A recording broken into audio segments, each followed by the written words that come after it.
राज्यातल्या महापालिका निवडणुकांच्या निकालानंतर आता एक प्रश्न तयार होतोय. तो प्रश्न म्हणजे राज्यात महापालिकांमध्ये विरोधक नक्की शिल्लक राहिलाय का? 29 पैकी 24 महापालिका जवळजवळ भाजपनं घेतल्यात, पण बऱ्याच अशा महापालिका आहेत जिथे विरोधकच राहिलेले नाहीये.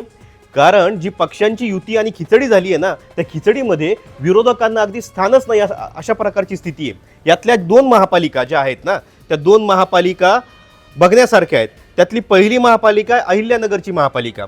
या महापालिकेमध्ये भाजपनं 25 जागा जिंकल्यात, राष्ट्रवादी म्हणजे अजित पवार गटानं 27 जागा जिंकल्यात, शिवसेना शिंदेच्या शिवसेनेनं 10 जागा जिंकल्यात आणि या तिघांची इथं युती होती आणि या तिघांनी मिळून इथं एवढ्या जागा जिंकल्यात.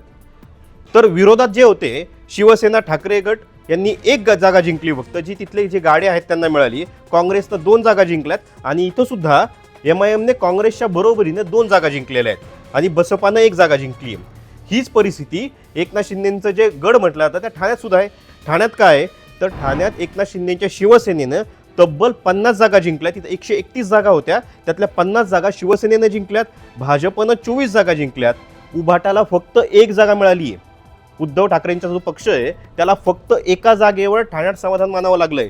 अजित पवारांनी 3 जागा जिंकल्यात, काँग्रेसनं 2, शरद पवारांनी 4, मनसेने 0 आणि MIMने इथं तब्बल 5 जागा काढल्यात.